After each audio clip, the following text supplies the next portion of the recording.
Assalamualaikum warahmatullahi wabarakatuh. Kami dari kelompok 2 Latsar Angkatan 51. Saya Gulam Rabbani Ramadan. Saya Mindriani. Kemudian satu lagi Haryazin Erektrian Rugo sebagai editor. Saya di sini sebagai moderator.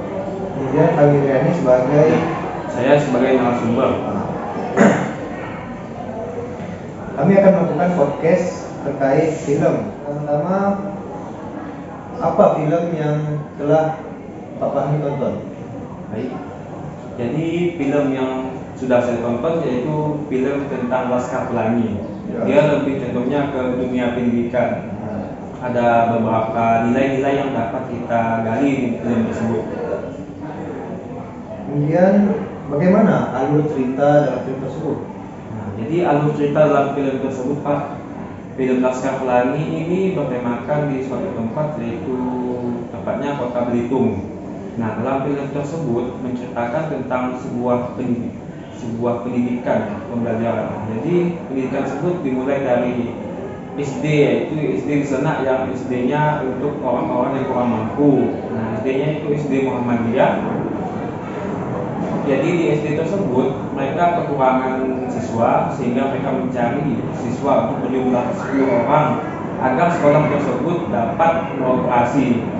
Jadi dalam film tersebut dikenallah dengan 10 orang siswa tersebut. Yang pertama yaitu Ical sebagai karakter utama, terus ada Lintang, Maha, dan temannya yang lain. Terus ada gurunya yaitu yang lebih dikenal yaitu Pak Arpan dengan Bu Muslimah. Nah, jadi dalam film tersebut mereka ditemui dengan beberapa konflik dalam yang mereka alami, sehingga tumbuh rasa persahabatan mereka, gotong royong mereka, sehingga mereka bisa melalui hal-hal yang menjadi kendala mereka. Salah satunya misalnya Ical. Dari film tersebut, Ical yang memiliki semangat belajar sehingga bisa memperoleh beasiswa ke Perancis.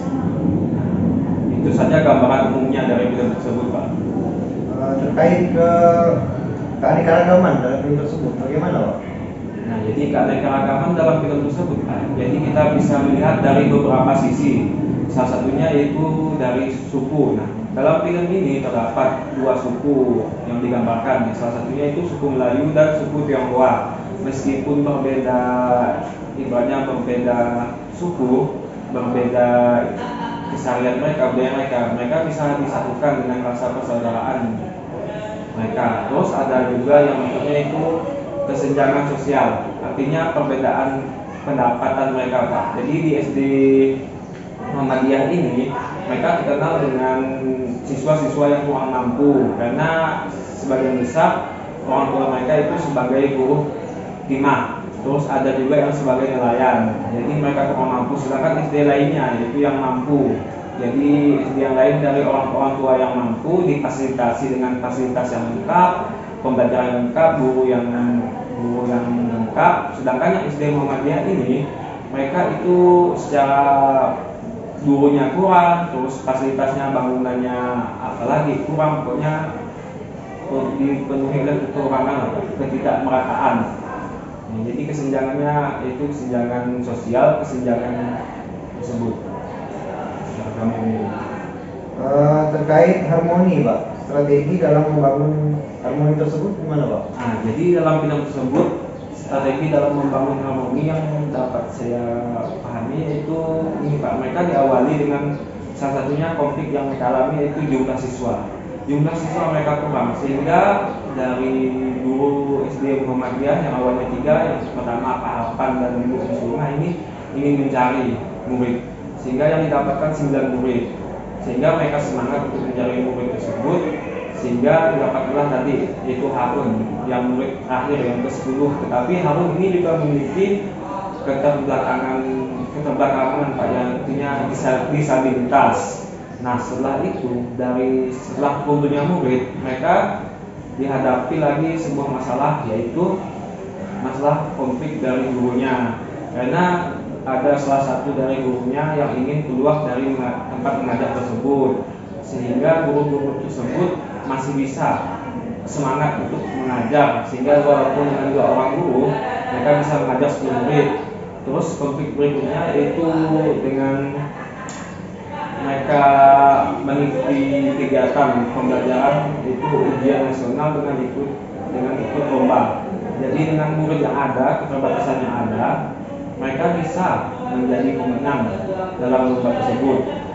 Nah, jadi konflik-konflik yang saya pahami di sini, bagaimana mereka menuju harmonisnya itu yang pertama Pak, semangat belajar dan dimanapun dan kapanpun dengan keterbatasan apapun. Salah satunya itu yang tadi, karena dengan ditinggalnya guru, terus ada kepala sekolah yang meninggal, mereka tetap semangat belajar karena semangat belajar mereka itu yang kuat. Dimanapun tempatnya, keterbatasan apapun, semangat mereka belajar itu sangat kuat. Terus rasa persahabatan dan gotong royong, mereka selalu mengingatkan satu sama lain, sehingga mereka bisa menempuh segala cobaan, segala hambatan yang menghalangi mereka untuk belajar, sehingga mereka bisa berhasil dalam pembelajaran mereka. Itu saja 2 poin yang dapat saya pahami. Gitu, Pak. Kemudian pelajaran apa saja lah yang dapat kita ambil dari film tersebut? Jadi pembelajarannya itu dimanapun kita, siapapun kita harus semangat belajar Pak.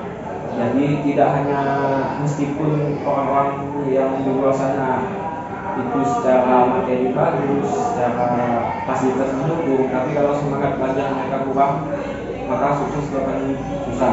Jadi yang penting semangat belajar kita ada, kemauan kita ada, apapun yang ingin kita capai bisa terwujud. Salah satunya itu tadi IKAL Pak. IKAL dia itu yang awalnya dari siswa yang kurang mampu sehingga bisa oleh beasiswa hingga belajar ke Prancis. Nah, dari itu tersebut. Terus yang kedua itu asa persaudaraan atau gotong royong. Jadi kita dalam kehidupan sehari-hari, pembelajaran kita itu harus memiliki rasa persaudaraan dan gotong royong, saling menolong antara satu dengan yang lain.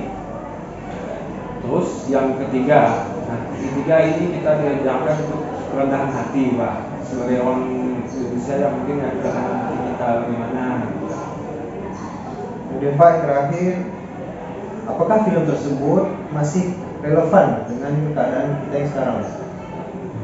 Ya, dari nilai-nilai yang terkandung dalam film tersebut masih sangat relevan Pak.